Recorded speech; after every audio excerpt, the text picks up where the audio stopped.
Hey, spooky friends. Thank you for tuning in to another episode of Spooky Chicks and Horror Flicks. We're your horror besties, here to dissect our favorite and not so favorite horror movies. I'm Emma, and joining me as always is the lovely Allison. Hi. I'm Ellie. I'm Allie. Hi. Have you seen that video? Hi. No, but I love it. I love it. Good. Allison, what have you been up to, my girl? The better question is, what the fuck have we been up to? Oh my gosh, you guys. You guys. We had the most fabulous Friday the 13th. It was a fabulous Friday. We got an amazing little ghost tattoo. Shout out to Julia at Ink Me SD Tattoo. She was fantastic, and we fulfilled our Friday the 13th tattoo dreams. Literally, we made it happen, and I'm so proud of us. We went and saw Friday the 13th at Rooftop Cinema Club in San Diego.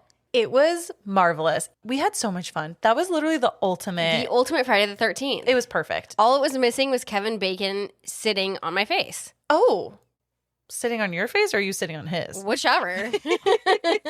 Whatever.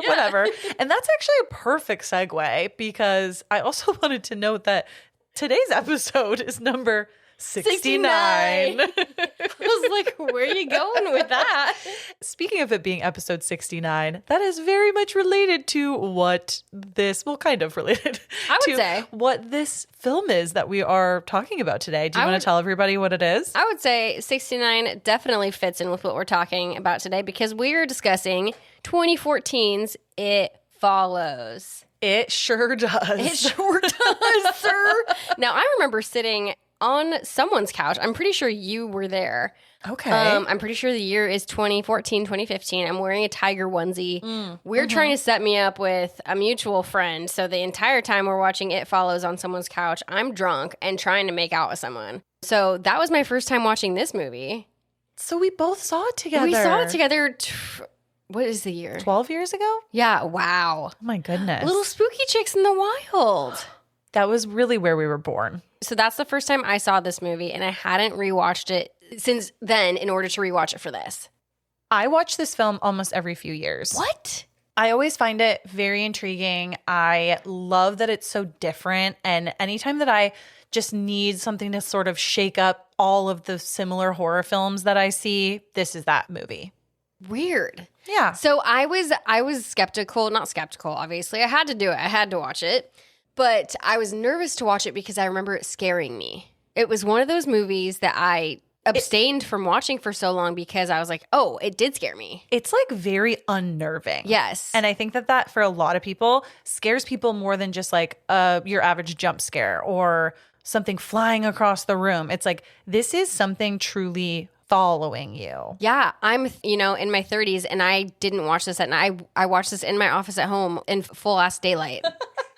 And now we're here. But if you haven't seen It Follows, this is your spoiler warning. We're going to be talking everything It Follows from nut to butt. So this is your chance to stop now, go watch, and come back to us. But if you don't give a fuck, come follow us on this journey. Oh, yes. Come follow us. Come follow us.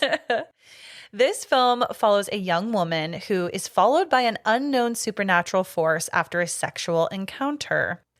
When I first saw this, I'm not going to lie, my first thought was like the coach that's teaching about STDs and sex ed. Oh my God, yes. In Mean Girls. And I could just picture him being like, don't have sex because you will get pregnant and die. Don't have sex in missionary position. Don't have sex standing up. Just don't do it. Promise. Okay, now everybody take some rubbers.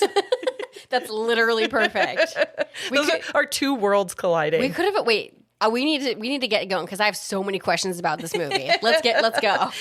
This film was released in the U.S. on March 13th, 2015. Wow, so almost 11 years ago? Yeah. Wow. My goodness. And it grossed $23 million on a budget of only 1.5, which is very impressive. I think it was supposed to go straight to video, and then it did so well just with some early testings that they put it into the theaters. I love that. Yeah. Who needs budget? They had 1.3 million. And it's so good. It's so effective. And the critical consensus stated that it was smart, original, and above all, terrifying. It Follows is a rare modern horror film that works on multiple levels and leaves a lingering sting. It really does. It made me sit back and say, why is this scary? Yeah, and many called it like a modern horror classic and also one of the best horror films of the 2010s, which I agree.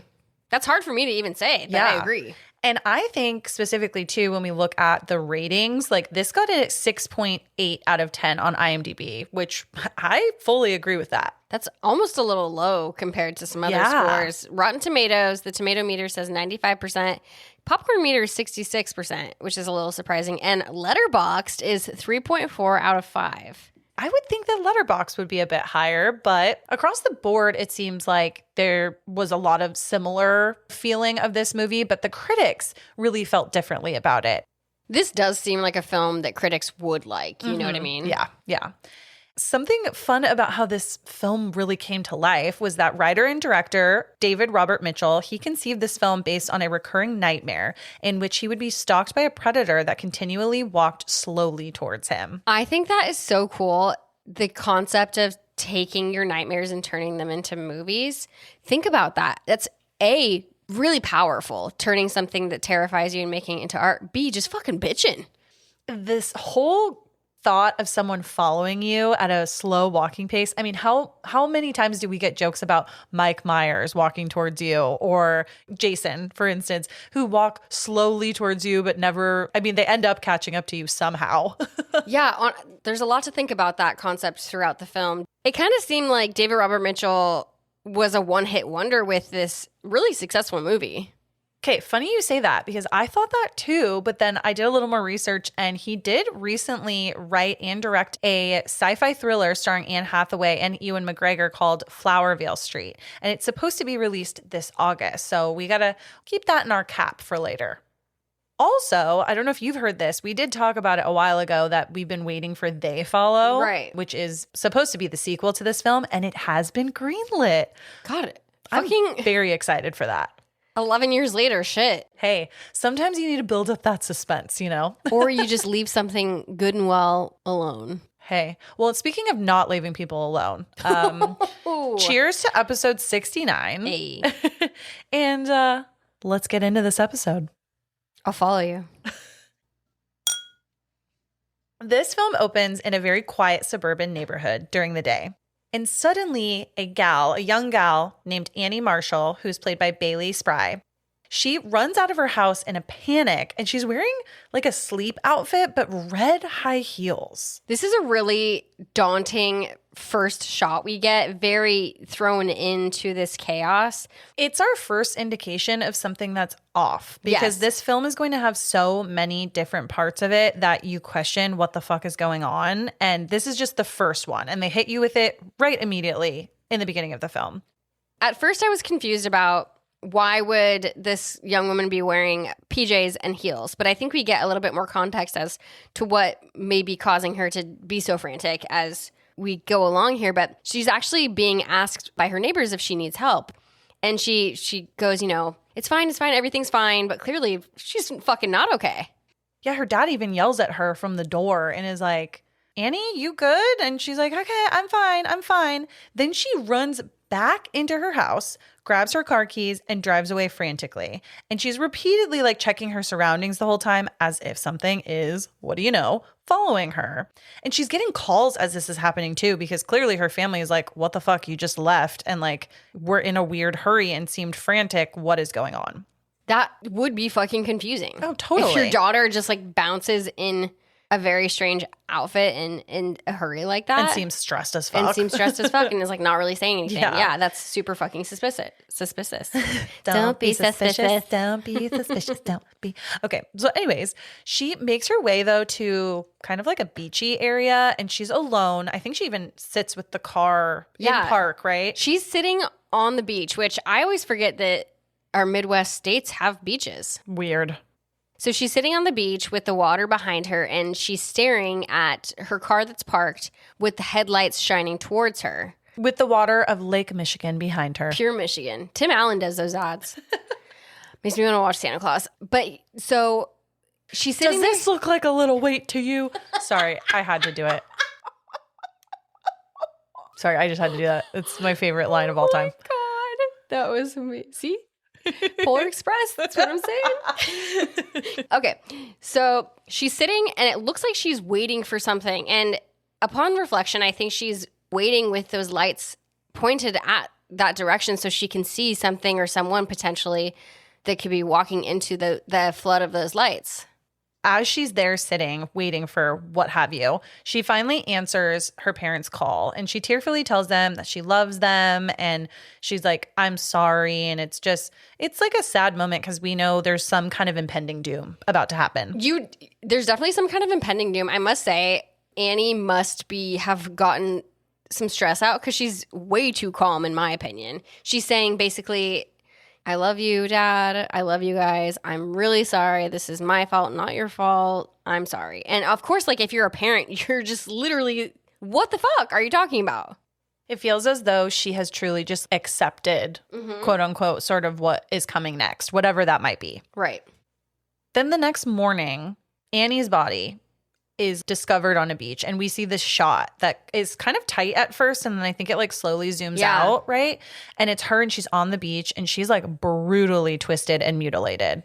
Her foot is her leg is completely bent in the opposite way. Her other foot is like off with that, like her other foot is fully off. And I think her like neck is twisted. Yeah, and she's completely fucked. She's fucked it.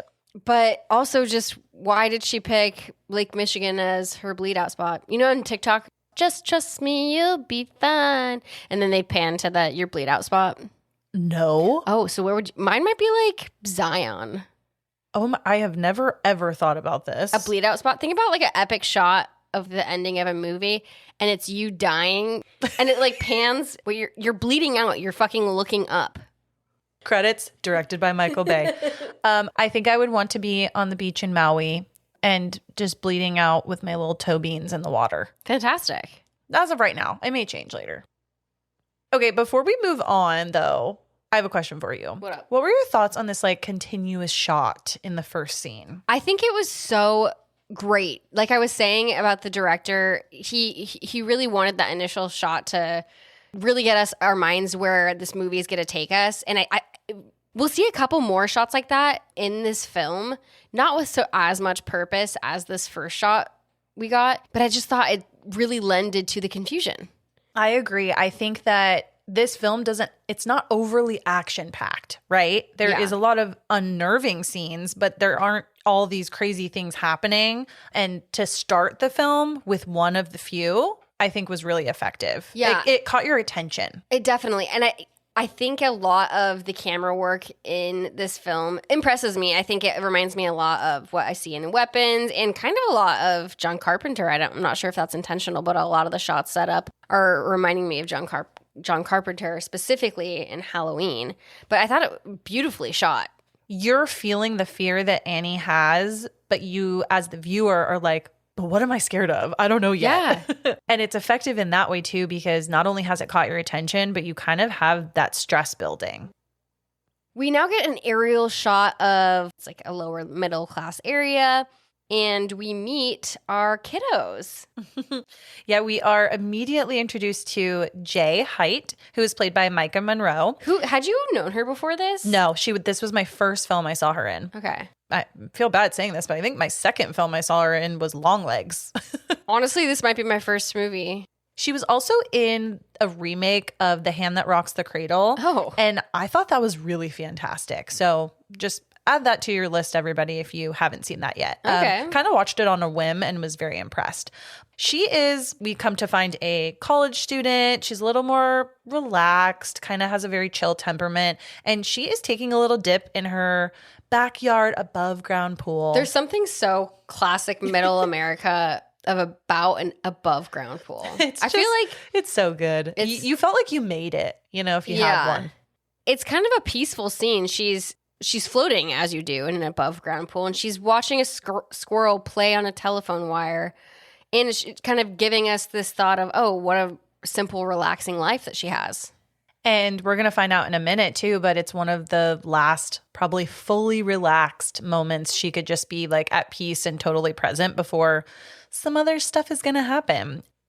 As she's floating in the pool, her sister Kelly then comes out to tell her, hey, Paul and Yara are here and we're inside. We all want to watch a movie. Do you want to join? And Jay's like, no, you guys go ahead, do your thing. I have a date with a new guy.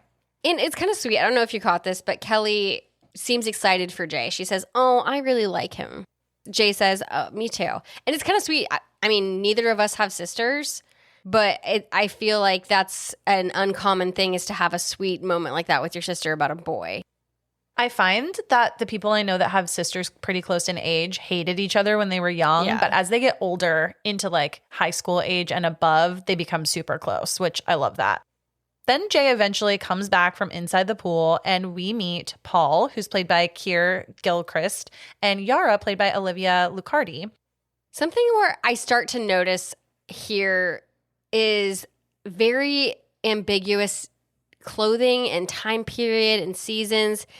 I really started to notice that here is we'll see people wearing clothing that's set for winter or spring or summer. Just along with that, it's ambiguous with the time period. Are we in the 80s with this black and white TV, or one of our characters has some kind of like digital device? So where are we? What is happening? But the director wanted it. That was intentional because he wanted it to feel like a dreamlike state, right? Because that's where this idea is coming from. This is all super intentional, and it's meant to make us feel a bit uneasy, and it's meant to make us question our surroundings, because in so many films, you are just sort of blindly following the story, trusting the timeline. It's sort of subconsciously happening in your mind, and it's not smooth. It's not easy. It's kind of just like a fucked up wave pattern, if that makes sense. It's jarring. It's jarring. Yeah. We're going to see too in just a second. You kind of mentioned it, but as everyone's all hanging out in this living room, we noticed a couple of things. So one of them, just a small mention, is that we can tell that Paul has almost like a little crush on Jay. It's really cute. That kind of changes things knowing that he's younger. Yeah. Yara, like you kind of mentioned, she's holding this piece of technology that is not a real thing in life as we know it, but it's like a shell that is like a flip phone, little clamshell. It is. I am so fucking jealous of whatever that is. It's like a shell phone. I thought it was like a shell Kindle is what I called it. It looks like a Polly Pocket playset, but a phone, and you could put it in your palm of your hand. It's so fucking cute. And it's like a character in this film. Oh yeah. And something funny is that the flip phone of the early and mid 2000s was actually nicknamed the clamshell. So kind of fun there. Just an invention? Did we ever find out? It's not real. It was made just for this movie. That's so fucking random. Yeah. It's really fun to watch this too more than once, and like now I've seen it like quite a few times because I feel like I notice something out of place almost every single time, and it just adds to the overall confusion of how you're supposed to feel as the viewer. Absolutely. And I listened to a couple other horror podcasts about this, and they had similar reactions to, okay, not just us thinking we're crazy and seeing things. No, it's great. And then we get to see Jay, who's excited for her date. She's getting ready, and we get a peek into her room, which is pretty soft and girly. It's giving 80s, but again, we don't fucking know. Yeah, we have no idea. But she puts on a cute little outfit, and it reminds me of something a young woman thinks she's supposed to wear on a date. You know, it's not like, it's what she thinks she's supposed to wear. Yeah. As opposed to like what you kind of want to wear or what the vibe is. It's what she thinks she's supposed to wear. There's some weird synth music playing in the background, again with that coral pink and whatnot. And her 80s eyeliner screams 2016. So I'm confused by like the years. Yeah. Rightfully so. We are supposed to be confused. And also, with that confusion, we kind of talked about this. How the fuck old are these kids? It has been confirmed by the website, the people of the film, that she is supposed to be a 19-year-old college student. I think that her little sister and like little sister's friends are probably junior or seniors, so they're not like too far behind her, is what I'm guessing. But big sister still lives at home. Correct. Okay. As you know, I lived at home during college, so after she gets ready and all of this stuff, she's going to go on her date to the movies with this guy named Hugh. Who the fuck is named Hugh? Well, we find out. Oh, he isn't. It's a fake name later on. But Hugh and Jay have a really cute, natural banter. And that's not always the case, you know? So we see that they have this natural chemistry. Yeah, yeah. In line, as they're waiting to get their movie tickets, they're kind of playing this little trade places game. And it's Jay who brings it up originally. It's kind of a funny game. I like the idea. but it's very judgy and like assumptive because you're just standing and you pick someone in the crowd that you want to switch lives with and you explain why. And you're just kind of assuming these things about this person, but okay. Yeah, like what about that person over there that you just picked makes you want to switch places with them? Literally just judging a book by its cover. It's a really funny, cool little game, and it has a lot of meaning in this next part that we're about to see. Absolutely. It's giving it, we're going to get some more color about who Hugh is. Yeah. And Hugh says, oh, I know I'd want to be that little kid because he has his whole life ahead of him. I think Jay says something like, you're young, you're 21 or something. I don't know. She throws out an age that's young, and you could tell that he's like, yeah, I know I'm young, but you could tell he's thinking, I don't have that time that young child has. I think that's where she first notices, like, that's a little odd to say that you want to switch places with the little kid. Yeah, and I think it's supposed, as a viewer, not knowing what we know now, we're supposed to be like, oh, that's so cute. He wants to be with the little kid. No, like, oh, that sucks. He just wants time. He just wants to undo probably some of the decisions that he's made. Unfuck. As they're waiting for the movie to start, they are in the theater. They're sitting down and they're just chatting. And Hugh tries to guess who Jay would pick. So now they've done the opposite where Jay is picking someone. And he becomes like really anxious when he turns around and he's like, oh, what about like that woman in a yellow dress back there? But Jay cannot see who he's talking about. That would actually freak me the fuck out. Same. That would really fucking scare me. Not knowing, I think he's I think he's joking with me. Yep. And I think that's what she thinks at first. Yeah, she's confused. But he says something like, let's leave. I want fresh air. Let's just get out of here. He says, I want fresh air. And yet they proceed to get into a car and go to a diner. And Jay's like super confused. She's like, okay, like, yeah, we can leave. But then later she asks him, did you see like an ex-girlfriend or something? Like what was going on there? Yeah. And they're having this, they're continuing this date in this diner, and we just must acknowledge that Hugh has a hoop in his ear. Just one. God, I hate the fucking hoop. One singular hoop. God, you know I'm a hoop hater.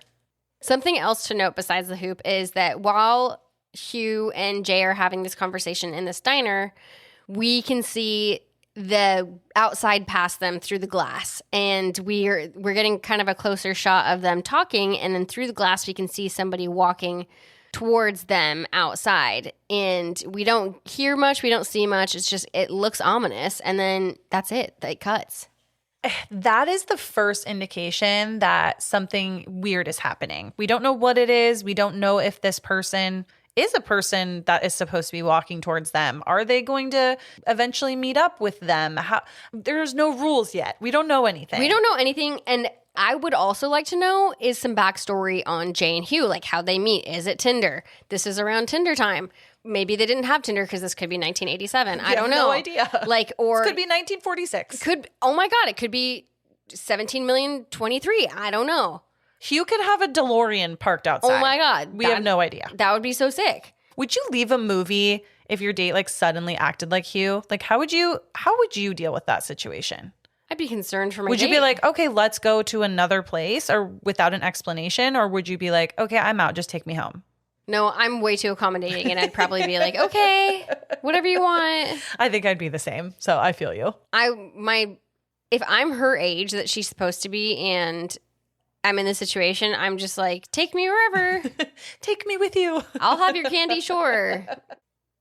So the next day, Jay and Kelly, they go on a walk and they're talking a little bit about Hugh and how the date went the night before. And Jay's like pretty excited about it. She's like, oh, he was acting kind of weird. It still went pretty well. Like I said before, this walk that they're having, this little walk and talk is so classic and looks and feels so Halloween down to it does. Jay's fucking 70s fur fucking coat. So this girl was just swimming. She was just swimming. Now she's in a freaking full coat. It's like everything is omnipresent, and it truly good job to the team here because it really does do the trick at confusing everyone. But anyway, so Jay and Kelly are having a conversation about the date and the relationship with Hugh, and Kelly straight up says, did you fuck? And Jay says, no, but I can tell he wants to. Okay, that's weird, but yeah. And as they're walking back to their house, Kelly waves to a cute neighbor who we find his name is Greg, and he's going to come into play a little bit later in the film. I love a young kid proudly washing his bitchin' old car in a driveway. It's so proud. It's so humble. It's so 80s, maybe. it's the American dream. It is the American dream. The teenage American dream. Do you ever feel like we didn't grow up in classic America? All the time. You know what I mean? Yes. Then later that night, Jay goes out with Hugh again. They're like walking through a forest and then they end up in a car? Yeah, things start to get hot and heavy, and they end up having sex in Hugh's car in an empty parking lot.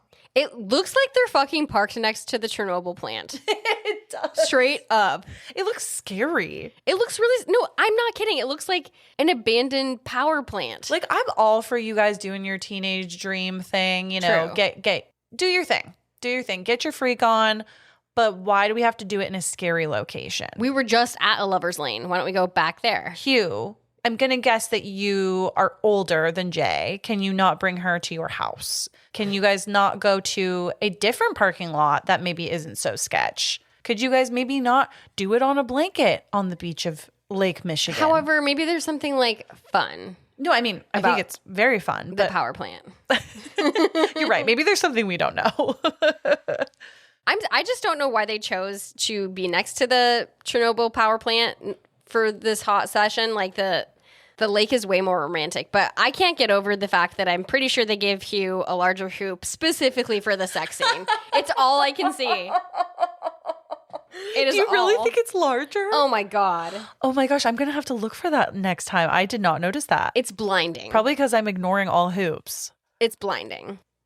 Nevertheless, though, afterwards, Hugh sneakily climbs on top of her. This was so weird. May I? Yes. I gotta. Go ahead. Because this was so weird to me that in their post-coital session, Jay is laying across the back seat. Her full body is just laying across the back seat of this older car, whatever it is. And she's kind of like twirling her fingers through the... She's happy. She just got laid. Sure. Like you were happy after your first time or whatever. Well, okay, maybe not happy, but she's just like in sort of post... She's in like, oh my God, La La Land. Yes. So she's like twirling her fingers through the weeds on this power plant cement. And Hugh has left the back seat, left Jay in the back seat to go to his trunk and rifle through some shit. And Jay's still talking to herself like flowers and love. And then Hugh comes up back on top of her, puts his arm around her mouth and has like a paper towel and has chloroformed her now. And she puts up a fight. It's not like in the other films where you see them instantly knock out. She's putting up a bit of a fight. Yeah. But yeah, weren't you suspicious of Hugh just rifling through the trunk after you just fucked in a power plant parking lot? I mean, I don't know if I would be necessarily questioning him like going in the trunk. He could be going there for a variety of different reasons. You gotta clean up. I mean, yeah, truly. But unfortunately, Jay wakes up after being assaulted with chloroform, and she's tied to a wheelchair in this dilapidated nuclear Chernobyl building. We've moved from the parking lot to the building. inside. And Hugh, he's with her, and he's telling her that he's sorry, and he explains that something has been passed to her through him, through them having sex. Let's keep in mind, he's not clothed her. He just has her Rude. Tied to a wheelchair in her pink brawn underwear. And given her earlier coat, we don't know what the temperature was. That's so true. So she could be cold. But he says that someone gave him this thing and that he passed it on to her. And he says, quote, "It can look like someone you know or be a stranger in a crowd. It can also look like anyone, but there is only one of it," which is so fucking confusing. Like, what do you mean? What is it? It's so fucking confusing. And it goes back to this question I always have is, if there's only one of it and it kills people, how did we get the story? Where's the origin story? Well, I think he's saying there's only one at any given time that is following How does you. he know that? How do we know that? We don't. We don't know for sure. That's true.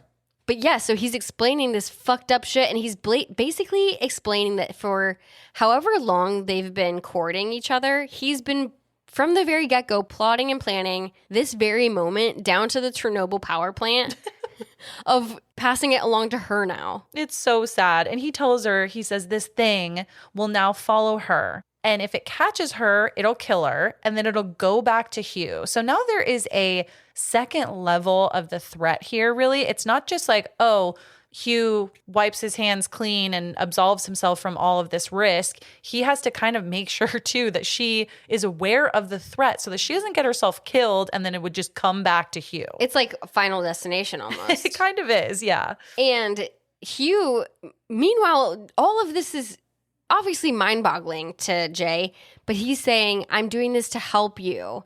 Okay, tie me up, tie me down. You're helping me so much.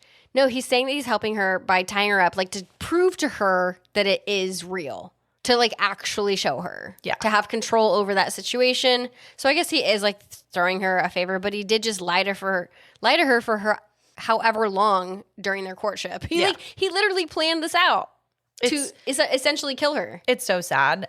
Then, out of nowhere, a naked woman starts slowly approaching them to kind of demonstrate the threat. And he turns her wheelchair towards this naked woman who is walking at a slow, just normal walking pace with a deadpan face, just looking straight at them. Not really anything else threatening, unless you want to call the naked body threatening.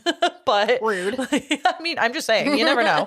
And it's just really weird because he's like showing her the threat, but he doesn't want it to get so close that it could actually do something. Yeah, he literally goes and stands next to the body, the woman, the thing, the entity. He wants to see if it would come after him. So it passes Hugh directly, and he must be like, fuck yeah, past me. He's relieved as fuck, and then prove to Jay that it can't go fast. It's not fast, but it's not dumb. Yeah, is what he reiterates. It's not fast, but it's not dumb.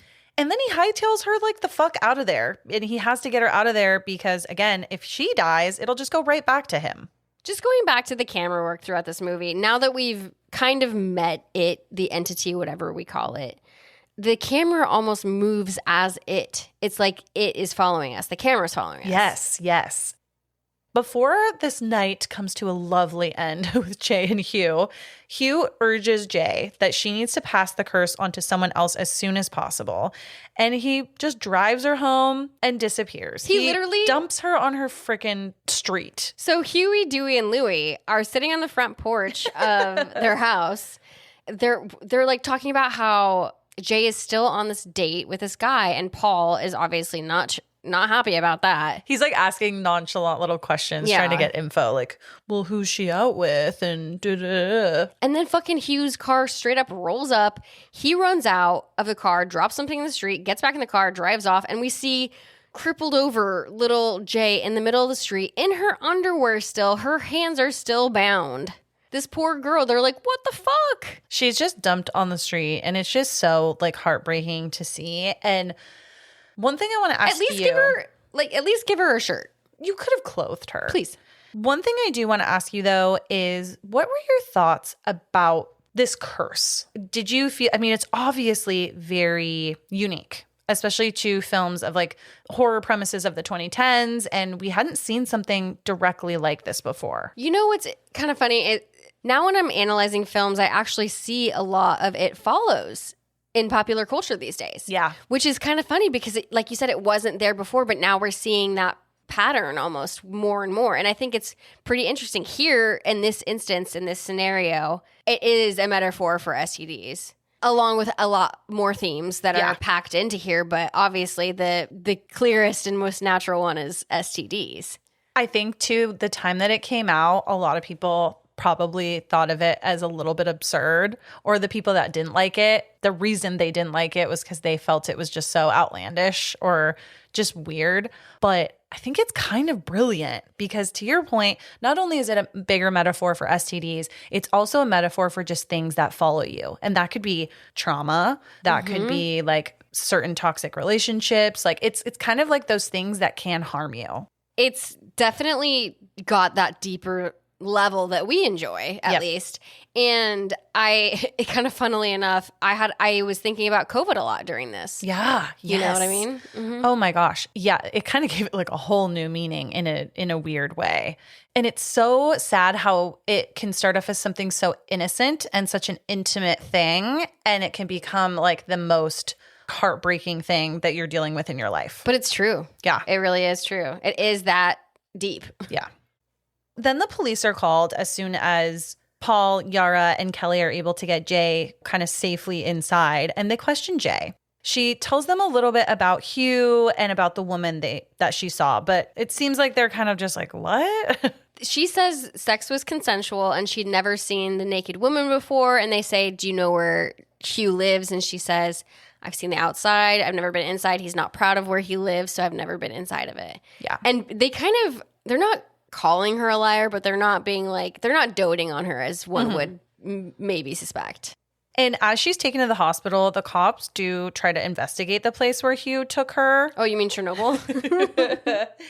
I'm happy that the cops at least went and investigated because I'm sure her story sounded insane and very, why was a naked woman going towards you? Why was your date tying you up to a wheelchair and forcing you to see something that you didn't understand? Truthfully, it's not that out of the Just question. another day at the office. Truly. I've heard worse shit. No, that's true. I've heard weirder shit. Yeah, I guess that's true.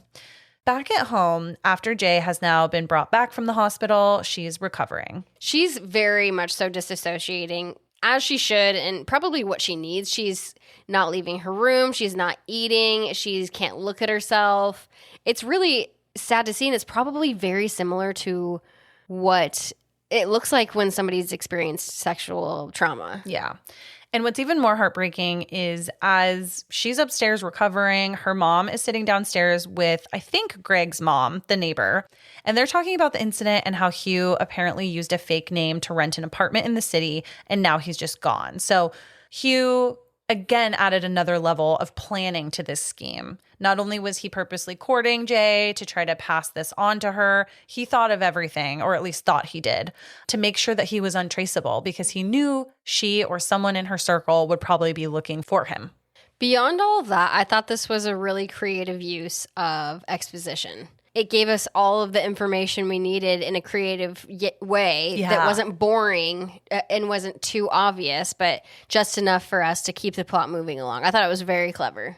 Something else in this moment is Jay gets up at one point and she's definitely scared that she might have caught something. She's looking at herself in a mirror and she kind of like opens up her underwear and looks down at her vag while looking in the mirror. Yeah, I almost took it more as she is disgusted by herself now. She's looking at herself in a mirror with disgust.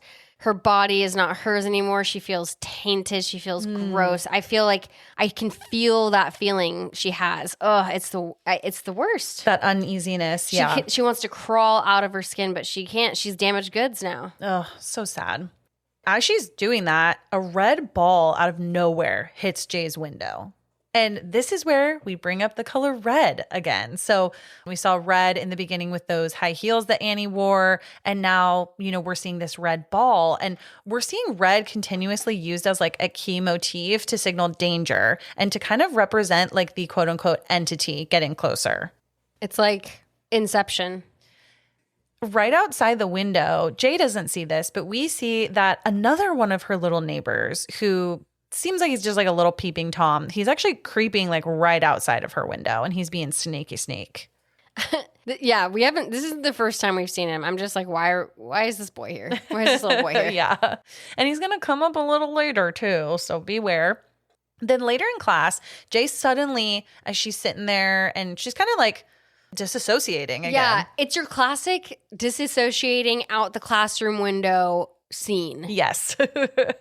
She sees a very out of place elderly woman walking slowly towards her from outside of that window. And it's very obvious that this thing does not belong here. And if you're just sitting in class, it'd be a shocking thing to see this person just walking, not beelining, but essentially beelining towards you, not fast, just walking at you. And she's wearing a nightgown and socks. It's like a hospital gown. Yeah, like a hospital gown and socks. Yeah, so obviously does not belong on whatever kind of campus this is. And just walking slowly towards Jay.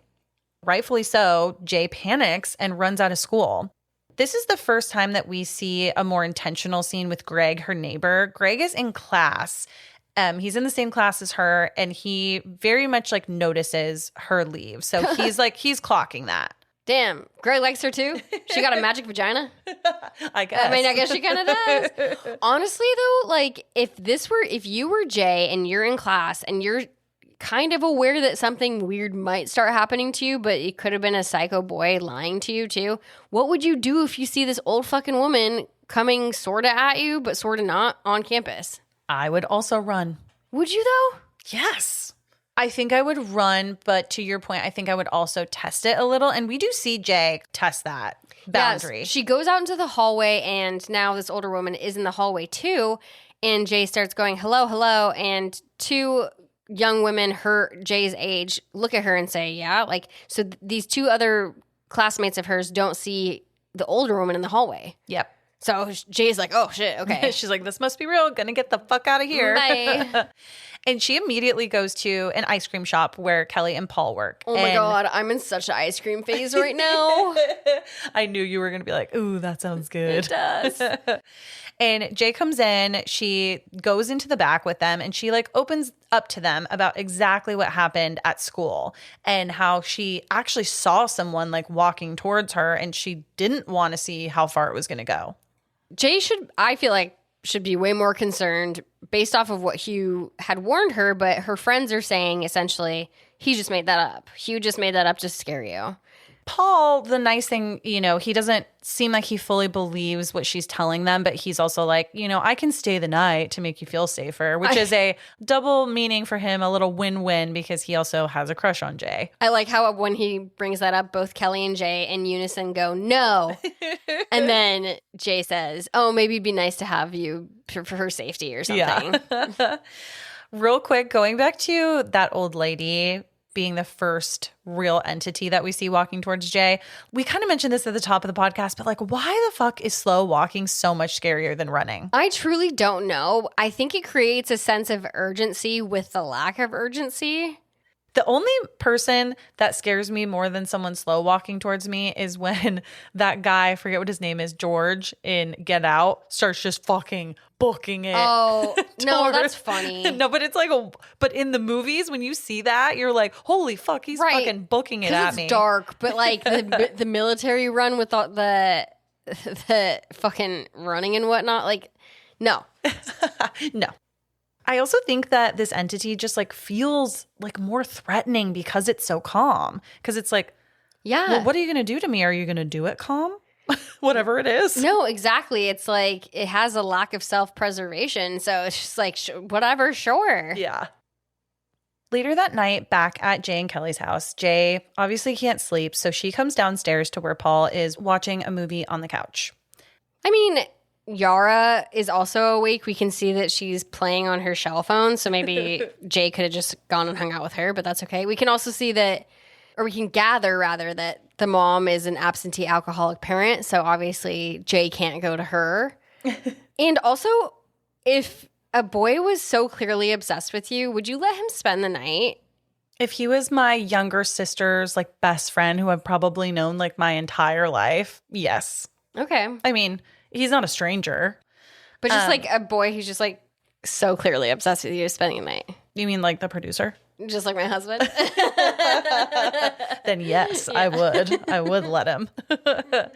Paul ends up telling her like he feels like it's really cool that he's getting to spend a little bit of like one-on-one time with her. They're having like a little bonding moment, which is kind of gross. Yeah. Yeah. And Jay actually brings up to Paul, she says, "You're my first kiss, you know?" And I'm kind of like, isn't that leading him on a little bit? Yes, but she's also 19. And she might like the attention. Sure. Who knows? I also love, though, that she gives him a little shit for kissing her sister Kelly right after he kissed her when they were little. I know. Again, I mean, she has good banter with this kid, too. Why don't they just date? Paul just seems like a little bit of a delicate flower. He hasn't sprouted into a man yet. But as they're, talking, a rock then gets thrown through the window of Jay's house.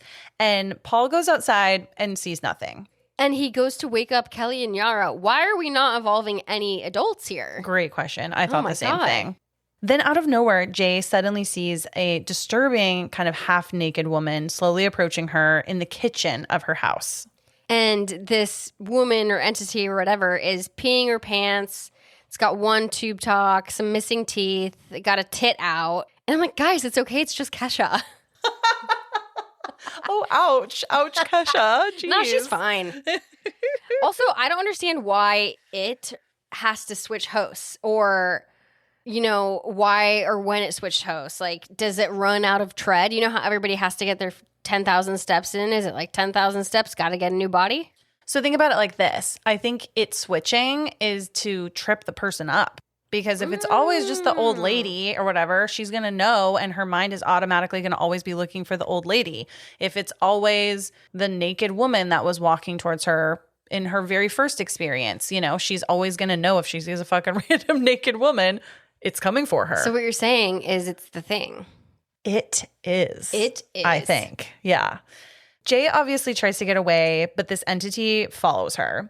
When she goes into her bedroom, she locks the door. Her sister and her friends are like begging her to open up from the other side, and they're assuring her that there's nothing out there and that they are who they say they are, and she like needs to not be scared. She does start by letting them in, and they are immediately trying to support her. So they are, in fact, real. And they don't really believe what's going on because they just can't see what she's seeing. And Jay's clearly upset. Which must be so frustrating for her. But here's where we get a jump scare scene for sure. Yeah. And this did stick in my brain because before I watched the movie in full in real time, I Googled images of this scene to prepare myself. I think it could arguably be the scariest scene in the film. I would absolutely agree. Because suddenly there's a knock at the door, and the person on the other side is actually claiming to be Yara. They open the door, and it is Yara at first, but then out of nowhere from behind comes a very tall, strange man entering the bedroom doorway behind Yara. Jay freaks the fuck out, rightfully so, and she flees the house on her bike. She's like, I'm going to get the fuck out of here. This guy was actually Michigan's tallest man. Just Michigan? Just Michigan's tallest man. And he was 7'7", and he passed away at the young age of 48. Because he was so tall? I think probably because he was so tall. That's so sad. Yeah. Oh my But God, he got to be in this movie. Well, dude, you were fucking scary, so you did your job. He actually is 7'7", so he was that tall compared to Yara, and he's just looming over her in this white T-shirt, and his eyes are dark. I feel like all of these entities, their eyes are really dark, or like kind of not hollowed out, but almost look like hollowed out. Then as Jay like takes off down her street, Greg, her neighbor, he's in his car in the driveway where he's like hanging out with a girl. Like a hot girl. Hot girl. They're probably having a little date. See, he's so cool. And he sees her leave, and he's like intrigued because now this is the second time that he's seen Jay flee. Jay ends up riding her bike to a nearby park. She's also now barefoot, and she should have gone with homegirl at the top of the film's suggestion with random businesswoman heels. With a nice, sensible heel. A red heel. A red heel, specifically. Kelly and the rest of the gang catches up to Jay. Jay is not freaking out enough, I feel like. She's just like, please, let's not tell mom. And she sits down on the swing and kind of just relaxes. What's the plan here? And if I were her, I would just not stop moving. I would not stop moving. Get up and go. And I think she finds that out a little bit later when they do inevitably find Hugh, is like Hugh's like to put as much space as possible between you and like the latest entity that you've seen, because it can like kind of buy you a little bit of time. Yeah, basically it buys you time to decide what you want to do next. Mm-hmm. And as they're all talking about this, Jay is kind of freaking out and says, hey, do you guys see that person? And Kelly says, yeah, there is a person walking towards us. And it's actually just Greg. And we said Greg shows up because he's now curious as to what the fuck Jay and the hoodlums are doing. I think Jay, too, is purely just curious. This is obviously, we talked about it, Michigan. It's like a middle-class suburban neighborhood. Probably not too many very exciting things go on. And he has now witnessed that Jay had all those cops over the other night from an incident that happened. He has seen her flee from class and seen her flee from her house. So he's probably just like, what the fuck's up with this girl? Well, I was like, why? I was asking myself, would I follow this person? And at first I was like, no, it's not my business. Like, it's got nothing to do with me. They did not ask for my help. And then I realized absolutely I would go look. If there's something suspicious happening, I want to be the first one there. Fully agree, sister. I know could not have everything. said it better. I want to be there too. I want to want to help. Yep. And help he actually does because Jay says to everyone, like, all of a sudden they've just like accepted Greg into their little circle of trust. And she tells them like, hey, we need to find Hugh because he's the only one that's really going to help me answer a lot of these questions I have. And Greg is obviously like a little bit confused because he doesn't know her full story, but he just like kind of blindly offers to drive them. And I think that's like so sweet. Sure. Why is he so invested? And honestly, if this happens to me, you guys just leave me. Like, it's fine. I get it. No way, sister. No, I'm figuring it out for you. I get it. We'll find Hugh. Don't worry. I have a couple people on my list to get on top of. Oh, to pass it on. Oh, okay, sister. I like that. Jay and the friends, they are starting their journey to try to track down Hugh. And the first thing that they do is they find an abandoned house where he was living and they go inside. It is dire in there. It is not like a livable home. It's got like cans lining the windows. It's crazy.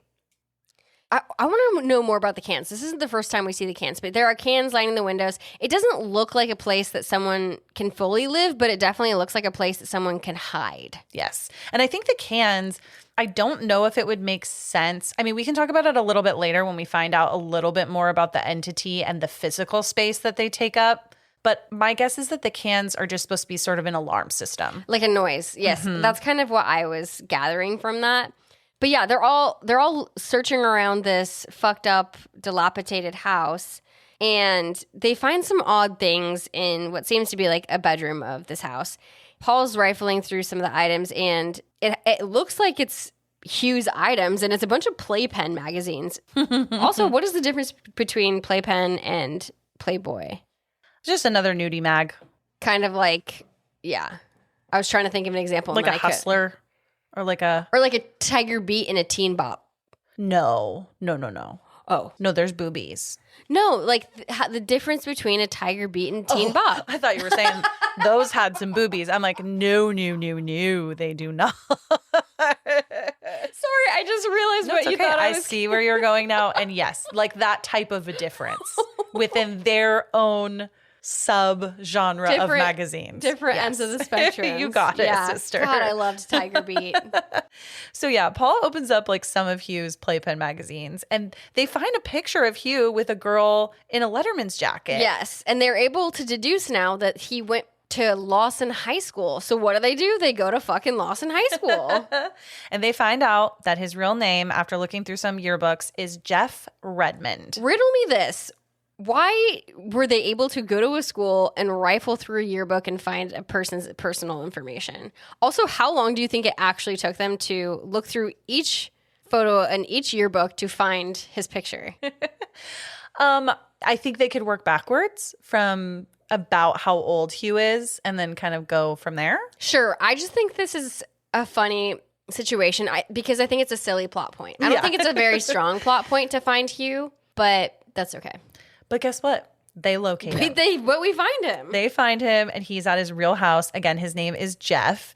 It's kind of funny because they knock on the door and the mom's like, oh, hi. Yeah, he's here. And then Jeff just takes him out to the backyard. It's so casual. He's literally at his mom's house. Jeff would be at his mom's house.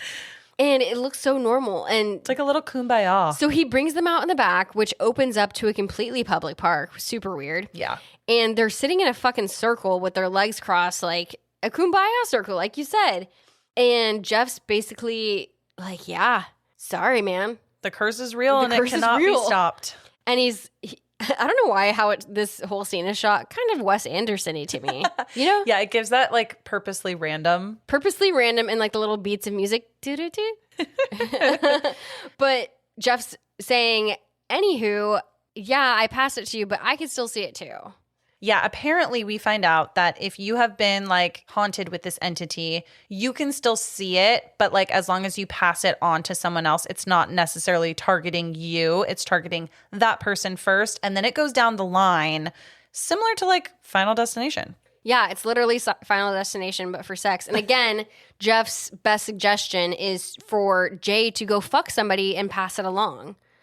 Wow. What advice? What advice? Great job, And Jeff. going back to the like, how far do you need to be for this thing to like really catch up with you? This is where Jeff suggests that Jay goes somewhere really far to try to at least like buy some time and like delay the entity so that she can think. And as he's explaining this and suggesting that, he starts freaking out because he's like, oh my God, do you guys see that girl right there? And all the rest of the kids casually go, yeah, we see her. It's kind of a cute little comedic moment.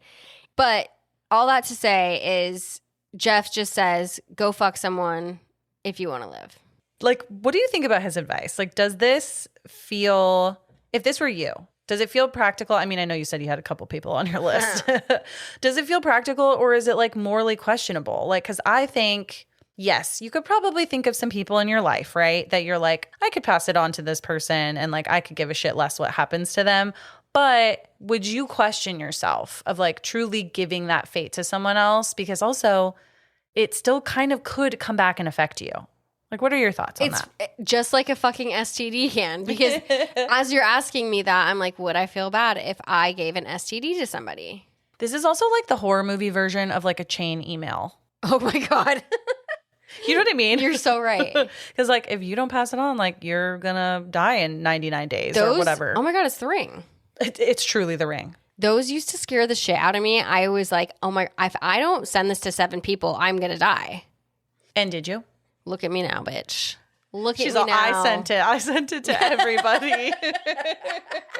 I'm still sending it. You're still getting it from my AOL account. Can I say something too about Jeff in this moment or like just him in this entire film? Even though he did such a shitty thing to Jay, there's still something kind of heartbreaking about like what he did because of course he did this whole fucking thing. He courted her. He like purposely sought her out to do this. That's a long game. But like he didn't have to talk to her. True. He didn't have to tell her all the stuff. Obviously there is an incentive for him, right? Because if she stays alive and passes it on, the more people that it gets passed on to, the safer he is. But like there's a weird part that doesn't make me completely hate him. There's something almost childish and really frightened about him. Like him just sitting cross-legged in that gray sweatsuit. It's so innocent in a weird way. It's not innocent so much as it is childish. Juvenile. Yep. He's just sitting there just like, I want my mommy. To Jeff's advice, Jay and her friends, they drive to Greg's family lake house to get away from the city. Greg has a family lake house too? He's one of those rich neighborhood kids, you know?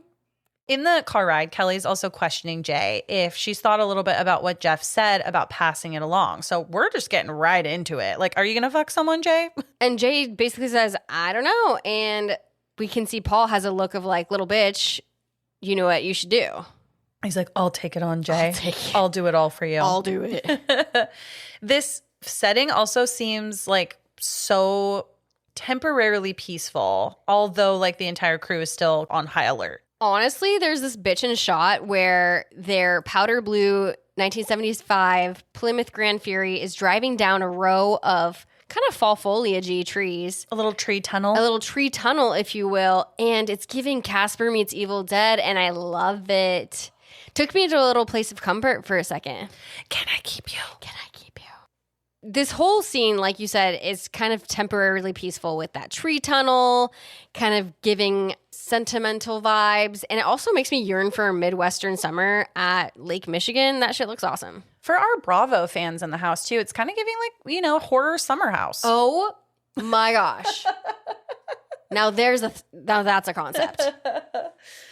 After they get like all settled, Jay starts hanging some cans too. And I think she's following in Jeff's footsteps and is like, okay, what can I do to try to mitigate like this threat?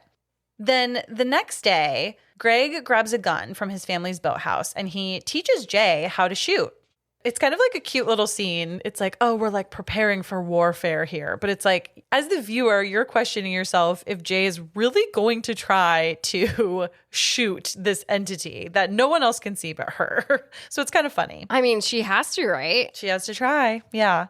Later, the crew, they end up hanging out and actually kind of chilling for a second. This looks so pleasant. They're all just sitting by the water, not speaking, just enjoying the sun and the sand.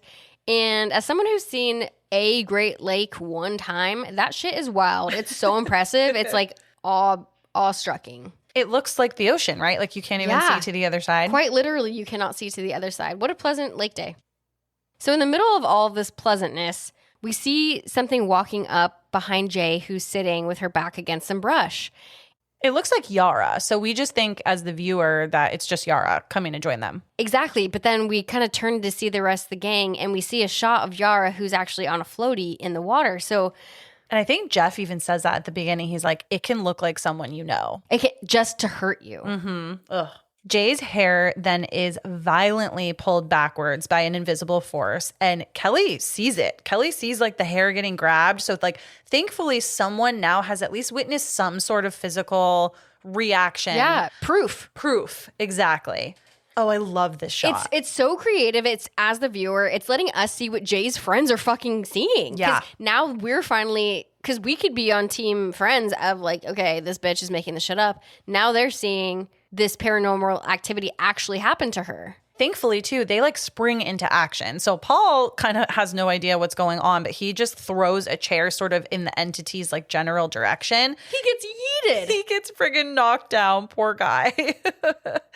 It's crazy because then Jay, out of nowhere, tries to shoot the entity with a gun, which does knock it down like temporarily. But then in a very Scream-like fashion, it just jumps right back up. Yep. And then the entire crew, minus Greg, because Greg went off to go fucking piss somewhere, they go and lock themselves into the boathouse for safety. And then there's a whole kind of scene that unfolds here. So the entity ends up blowing a hole into the door of the boathouse. Also, they shouldn't have gone in there. One entrance, one exit. Then Greg like looks into the hole and he's like telling them like, hey guys, like there's literally nothing outside. But Jay is like adamantly disagreeing. And remember, Greg also didn't witness the hair pull that just happened. So Greg and Yara arguably are like the most out of the loop with the current events. During all of this back and forth, though, we see a fucking little boy crawl through that hole in the door. It's actually the little boy, the neighbor boy of Jay's. The entity has replicated that little kid and is now coming to get Jay. And she is actually able to flee through like some kind of other exit, like a sliding piece of wood or something. So she's able to get out of that little boathouse. And again, I still have these questions of why they change, how they change, why they have fucked up eyes each time. So many questions. Jay flees, obviously, like we just said, and takes Greg's car as now a girl entity is following her. It feels like almost, you know how we talk about how a killer, when it can tell it's almost going to get caught, goes into kind of chaos mode? It feels like this entity is going into chaos mode. Oh my God, that's such a good point. Like how a killer will just start killing everyone. This is just changing. It's like rapidly. Yeah, I'm getting that chaos from it. Oh my gosh. And all her friends are like yelling at her to wait, but she ignores them, running after her. I mean, she's got to go. She unfortunately ends up crashing Greg's car while trying to flee the entity, and all of a sudden just like wakes up in the hospital with a broken arm and like a small head bandage. That's like the worst case scenario. Not the worst case scenario. One of the worst case scenario, if this thing is chasing you, is to get in a car crash and then just like medically unable to be awake. Totally. She really kind of got lucky in like this she could have technically gone unconscious from a car accident. The thing could have come and killed her, and she just never knows. Yeah, like we didn't see it, but she totally could have. Like, and then the medical examiner comes and is like, well, shoot, another one. Bye. See you later. Bye. At the hospital, too, her mom and her friends are there with her. And she quietly wakes up for like a second, and you can just see the fear is in her eyes. And Greg is in the room. He notices. And you can also tell that it's kind of hurting him to see her so scared. It's like a silent exchange of him understanding that how serious it is. Well, and he knows he can help her. Yeah. And so what does he do? He fucking gets some. Later, after everyone in her room has left except for Greg, Jay and Greg sleep together in the hospital, in the bed. It kind of seems like he doesn't fully believe that this threat is real, or he just doesn't give a fuck because he just decides to take on the burden. I think that Greg truly just wanted to help her. Not that I don't think he didn't necessarily believe. I think he believes enough to be able to help her. He believes enough, you know? I think he can handle the burden of potentially killing an innocent person better than Jay would be able to handle it. So he's like, let me help me here. do it. Yeah.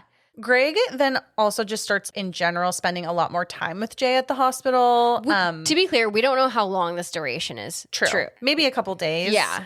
And he tells her that he hasn't seen anything after 2 days since they had sex. Because in this time frame, we get this random shot of Greg at school with a girl. I can't remember. Yeah. In the cafeteria, I can't remember if he had an arm around her, but I thought maybe an indication that he then fucked her, so then it just keeps passing it along.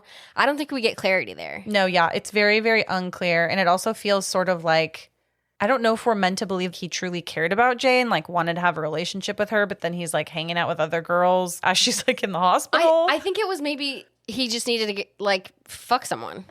And he straight up tells her, he says, quote unquote, I believe you. I just don't think it's following me. Yeah. Famous last words, Greg. Yeah. And it's been 3 days. And also, during all of this, Paul is not well. Paul knows that Jay has had help now from Greg. Yeah. AKA they've fucked. And he is not okay. He's pissed that he was not enlisted. Yeah. He wasn't the one. He wasn't chosen. But once Jay is discharged from the hospital and back at home, she is still isolating, maybe even more now. I think even more so, she's still not coming out of her room. She's not eating. We see like plates of food. Obviously, she's neglecting herself. And the crew is sitting out front of Jay and Kelly's house without Jay. And Greg walks over and tells them that he still hasn't seen anything and that he's doubting anything even happened to Jay because he didn't really witness it like the other friends did.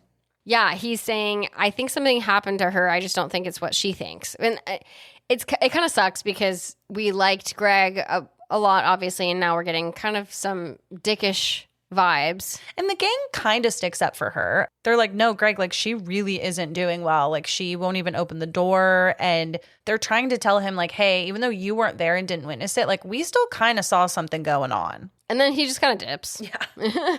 Then we see some kids playing outside and a red ball starts bouncing towards Greg's house. And later that night, as Jay is kind of just checking in on the outside world from inside her bedroom, she's looking out her bedroom window and she sees what looks like Greg. It's a Greg entity approaching Greg's house. It's disguised as Greg himself. We don't necessarily know that. We can infer that. You can infer by the way that it's walking. And how it's like dressed in kind of long johns. And how it tries to open the door and it is unsuccessful. And how then it throws a rock at the window. And it just fully breaks in.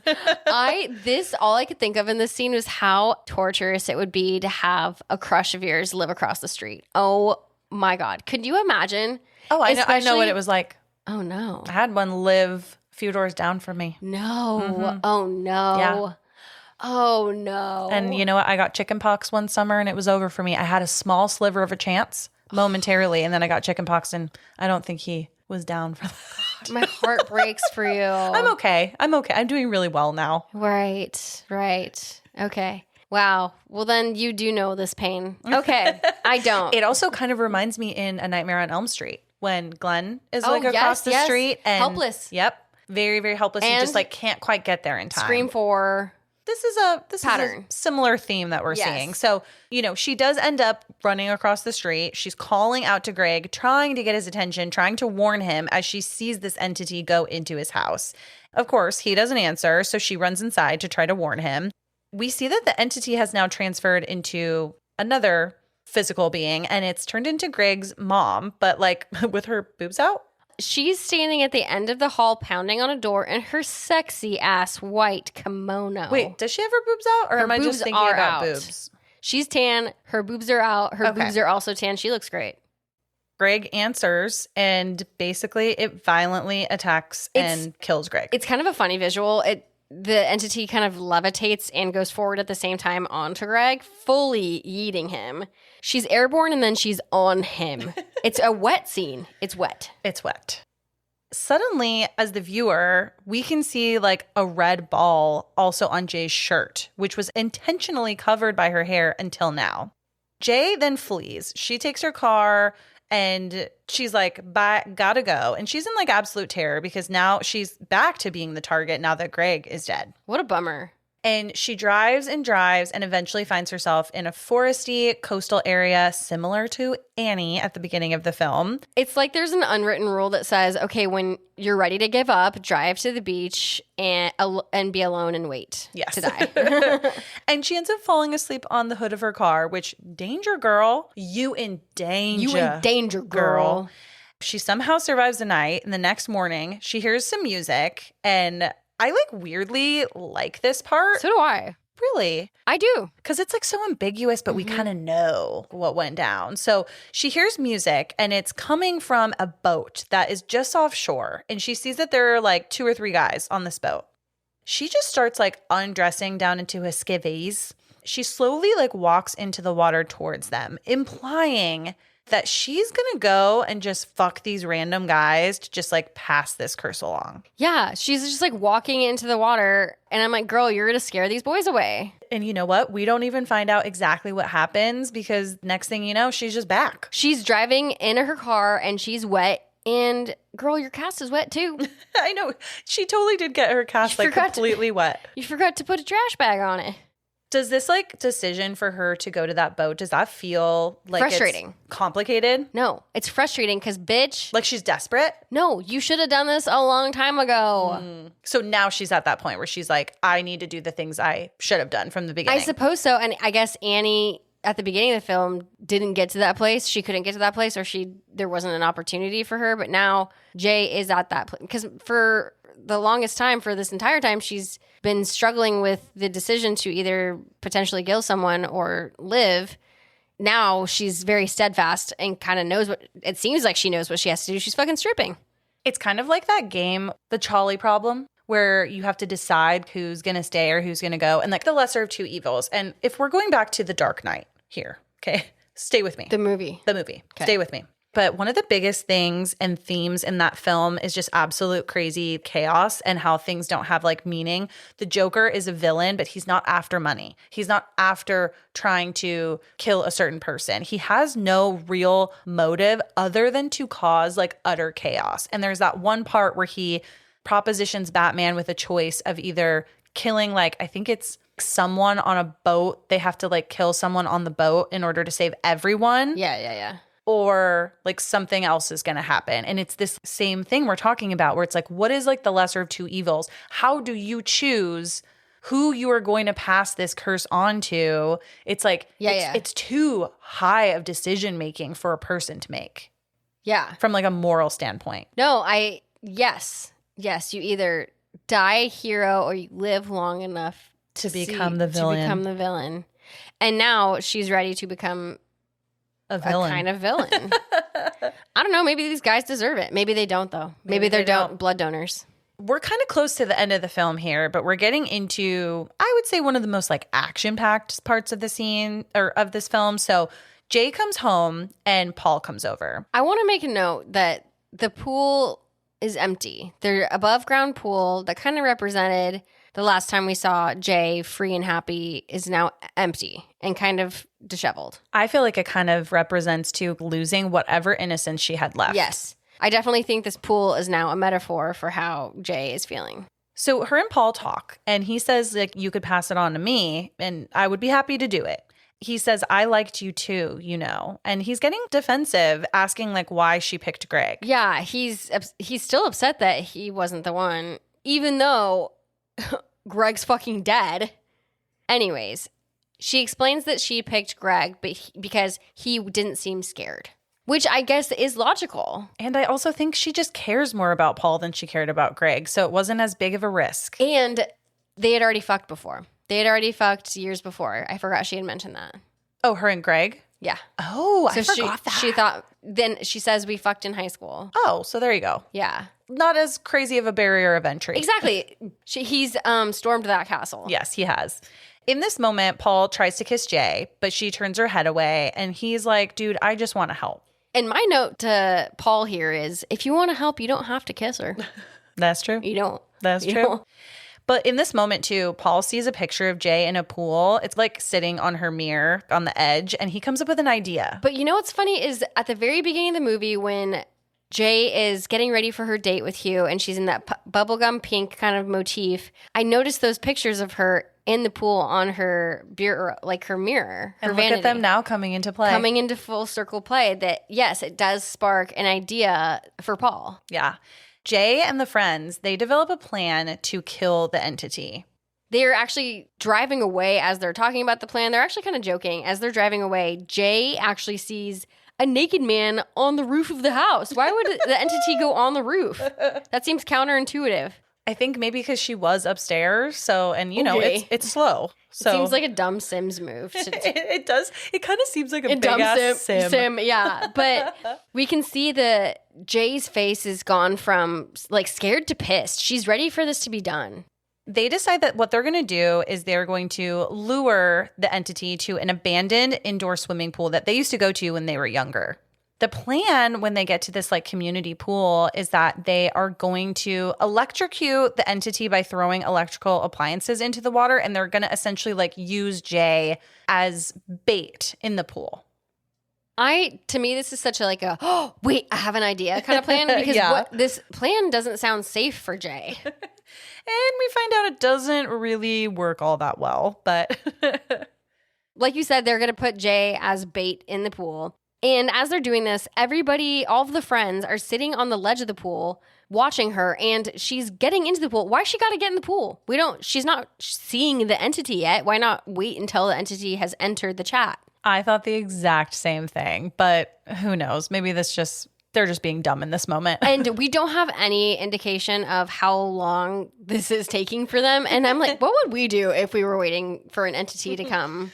I would go like this. I would yell up in the sky, "What are you waiting for? What are you waiting for?" Do you have greasy bangs too? Yes, absolutely. Fantastic. And there's a bunch of dead fish in my trunk. Amazing. And we're about to enter a beauty pageant. Lots of things are Lots going of on. things. But the entity finally arrives, and we don't figure this out until a little bit later, but this entity is disguised as Jay's father. Now, that's some deep shit. And it makes me remember that one of the huge takeaways from Hugh is it might show up as somebody you know just to hurt you. And what do you know? It has started doing that in this exact moment where they're trying to take it down. It's a weird scene, but also kind of coolly shot. Coolly shot?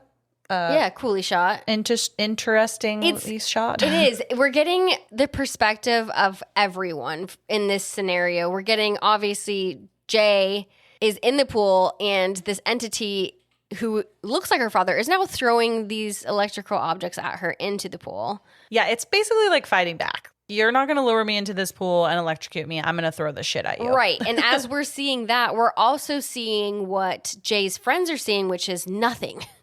So they're seeing an invisible force throw things into the water. Yes, we're seeing the things be thrown into the water. We're not seeing who's doing it or where they are. And Jay's kind of wobbling around in the pool going, there, it's over there, it's over there. And we're like, girl, we don't know where the fuck you're pointing. Paul, luckily, has a gun, has maybe the gun from Greg's lake house, and he tries to shoot at the invisible entity, but accidentally shoots Yara in the leg. She's okay, but he was trying to shoot the entity and it just went right past to Yara. Whoops. Whoopsie. He finally, though, is able to shoot the entity in the head when this is very smart. She puts a sheet on top of it so that they can kind of see the form of the entity. This entity collapses into the pool, and Jay tries to get out but gets pulled down by it until it gets shot again in the head, and then Jay is like finally able to get out of the pool. I just don't understand why a gun is in the situation at all. If you remember, we tried the gun before and it didn't work. The thing I think they're trying to do maybe is just slow it down. This is okay, so I didn't get why I understand why they're trying to get the entity in the water, but like I said, I don't understand why Jay has to be inside of the pool, because that would freak me out the most. I'm not a good swimmer. This would ensure my death. And also, like, don't you have a risk of getting electrocuted if you don't get out in a certain amount of time? Yeah, I agree. It's kind of a little bit of a half-baked idea. But in their defense, I think they're just grasping at straws. There's no handbook for this, you know? There's no handbook for the recently deceased here. Oh, don't you wish? Luckily, somehow, Jay is able to get out of the water safely, and we can see that there's actually a handprint around her ankle, proving to her friends that, yes, this truly is a scary real entity thing, and now they can finally believe her. Real quick before we move on, I want to touch back on like this entity posing as Jay's father. I'm trying to think of like our dads. That would just be so fucking weird and kind of heartbreaking. And also like it is an extra mind fuck because you really have to separate your thoughts on the physical person that you're seeing versus what you know it is, which is not your father. Yeah, and we don't know Jay's story with her father. Correct. So this could be, obviously, it's going to pull some kind of emotion. We just don't know which one. It could also even be another sort of meaningful metaphor in terms of like trauma following you around. Yes. We don't know, like you said, what her relationship is with her father. Yep. So it's just, there's a lot kind of unknown here, but it's really, it causes the viewer to think. Yes. And I think that's like what's really effective about having him be that entity in kind of this like, I'm going to call it the final battle, but it's not really the final battle, but you get what I mean. Right. And the director was saying that this was the case in his dreams sometimes, as it was people he knew sometimes that were doing awful things to him. That is the ultimate thing, I think, to scare someone. I have dreams like that sometimes. I'm sure you do too. I think we all do. Yeah. I had a dream last night with a producer in it, and it wasn't him at all, but he was like doing stuff that I was like, oh, what's going on? I have a recurring dream that my mom is actively turning into a witch by choice. It's awful. Oh my God. Awful. Anyways. Oh my gosh. This is not my dream movie. Later that night, everyone returns home. They're exhausted. And the entity is seemingly dead, maybe? But they don't know. We don't know. They're not sure. Jay and Paul, they end up sleeping together. And this implies that obviously the curse has now been passed on to him. I'm just confused. Like, why? For good measure or what? I don't know if they had already previously talked about, you know, what is going to come next. And it was just like, oh, Paul's like, I'll take one for the team to go do it. I'm not sure. But even if we think maybe we've killed it, I get it. But also, if we have now passed it along to Paul, we didn't actually kill it, and now Paul has it. Shouldn't we get moving quicker? They're just kind of sitting now on the couch, post-coital. Yeah, there really is no haste. Also, there is no post-coital haste. What counts? Is this like a 1 to 2 pump situation? Is it full blast? I think it's P and Vg, and you're good to go. All right, well, this doesn't have to be a fucking romance novel. Let's get her going. We don't need to, to warm her up. For real. Afterwards, they're both sitting there, and Paul says, do you feel any different? And she looks all dissociated, and she says, no, do you? And the poor guy was probably thinking, do you feel differently about me now? Maybe. It's ambiguous. Paul then later drives through town. We see that he finds himself in a part of town where there are lots of sex workers. He's like seemingly looking for someone else to pass the curse to, but we don't see if he actually went through it because we don't know what his moral struggle looked like. Did he just say, fuck it, I love Jay, I'm obsessed with her, I'm going to pass this on to as many people as I can to like get it as far away from her as possible? Or was he not able to go through with it? Does he have like that pure of a heart that he's like, I just truly cannot make this moral decision? Yeah. We don't know. We don't know, but what we do know is that these sex workers also live in Chernobyl. So is Detroit like Chernobyl? You tell 2.0. me. Somebody from Detroit, let us know. And we get a little shot of Jay and Paul who are visiting Yaret, who's still in the hospital for a leg shot, ? Hey, we don't know how deep it went. For sure. She's reading some prophetic shit out of her clamshell phone. Jay is staring at Paul ominously, kind of just like a glaring, like what's next, maybe? What's next? That's perfect. What's next? And in this final shot, after the hospital, this is like potentially the next day or days, Jay and Paul are walking down the street together and they are holding hands. And we see behind them a distant figure is walking slowly towards them, but we don't know. Is it an entity or is it just simply a person walking behind them on the sidewalk? Now that's a great ending. That is a really good ending. And fiend. Do you feel like it was the entity? I don't know. And that's why I think this was a fantastic ending. I don't say that a lot. Yeah. And I think this was a really great one. It was so beautifully done. This shot in particular, green bushes, green trees, our two suburban kids walking down the street holding hands in these white clothes. And they both have looks of just like fuck on their face.